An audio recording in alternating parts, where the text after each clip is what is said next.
So in this video, I'm going to show you two incorrect ways to steer and two good ways to steer.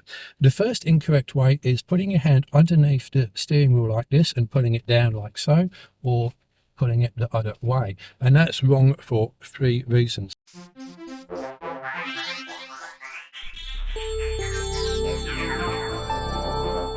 First reason is by putting your hand underneath here, you're trapping it under the steering wheel, and if this airbag and the airbag here will then blow apart, come apart, that can trap your hand, and obviously that can result in fairly serious injuries. The second reason is that when you do that, you are now committing to a left-hand turn. And let's say that you're going to do a left-hand turn for whatever reason, you need to straighten up or even turn right. Well, once you're starting to do that, it's really hard to take that hand out, put another hand and go the other way. So that's a problem. And the third reason is that it's just a bad way to steer. It doesn't really give you good control. Once you got your hand down there, what do you do with the other hand? It's just not good, and there's other ways to do it. Now, another incorrect way to steer is what I term well, not really a term for it, but you see a lot of guys that have got their hand on the top of the steering wheel like that, and they've got their hand on the gear shift, and that's what they're going to drive like, particularly when they're coming up to a situation which might require some car control skills. So that's what they're going to serious face that I'm going to drive. That is not the way you're going to handle a car in a car control situation, because if you need to do some difficult driving, skid control or whatever else, the first port of call is going to be steering and pedals. So that's where your hands need to be on the steering wheel. If you do need to change gear, that's a secondary point. Your hand comes away from the steering wheel to the gear shift, changes. You can even do it in automatic like that, and back. And you will always have you should know in advance, even if it's half a second, that you're going to make a gear shift change, but the steering is the priority over the gear shift. So this sort of attitude doesn't work. The second reason it doesn't work is that what are you going to do with this hand? I mean, you can't really turn the steering wheel very much there, and to make any meaningful turn of the steering wheel, you're going to need to bring the hand back over here. So that doesn't make any difference. It's just a bad idea. So what is a good way to steer? Well, the first thing you've got to do is get your seating position right. So shoulders all the way back, and you should be able to grasp comfortably to stop at the top of the steering wheel. And most people, obviously, when I sit back a bit, have it too far back. So my shoulders are far back at the moment, and so I can't really reach that. But if I bring it forwards a bit, like that, shoulders firmly back, and I can grasp the top. Now I know that I'm far enough away. And then there can also be reach adjustment as well, or tilt adjustment on the steering wheel like so, to get it exactly right.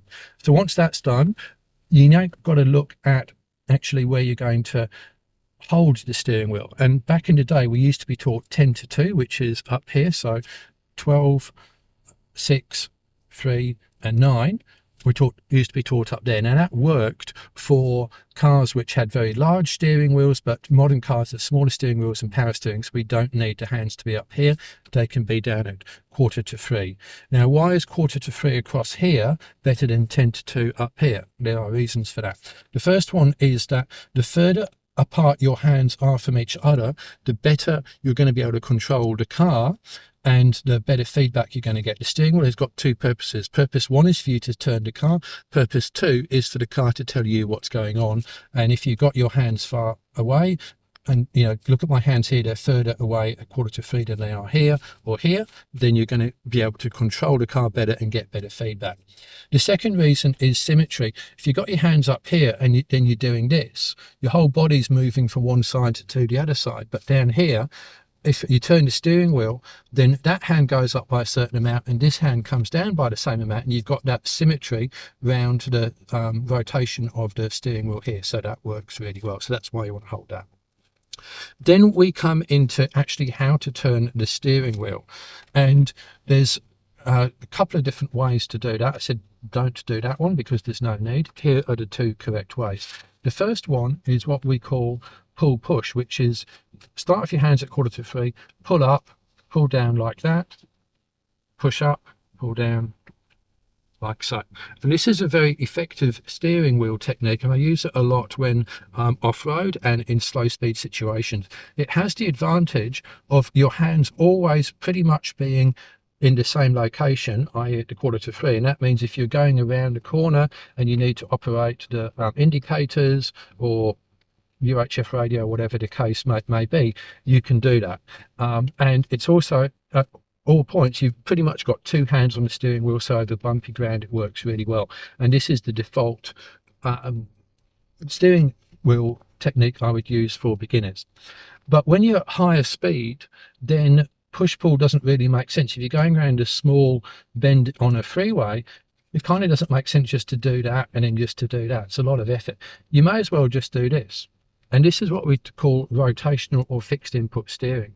But what you don't want to do is end up doing that, because then you're just out of ideas if you need to go further. And again, the other way. So with rotational or fixed input steering, what you can do is maybe get to about here, then switch to shuffle if you need more. Or there's another way to do it. You can get to that point there, 90 degrees, and then just do this.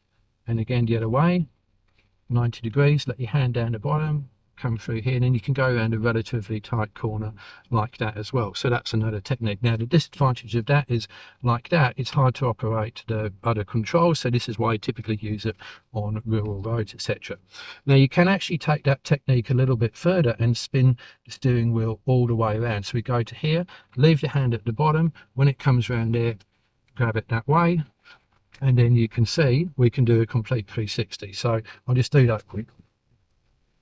And you can see instantly I've done a 360, but what I've managed to do there is come back to straight ahead with the steering wheel very effectively. And it's actually hard to do that very quickly with push-pull and bring it back to the center. You can do it if you're practiced enough, but most people find rotational easy. So here's an example of push-pull steering going around a corner. When slow speed you need to activate the indicators, etc. This is an example of rotational steering, and if in case you're wondering, it's Ford F-150 Lightning I'm doing a tow test on. No need for push-pull there. And this is an example of when you're going to need rotational steering to do a quick oversteer reaction.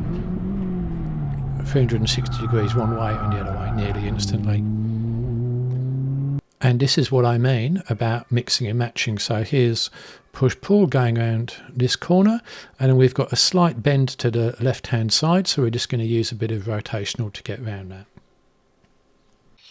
All right, so to summarise then, don't do that. There's never any reason for it. Have your shoulders straight back in the seat.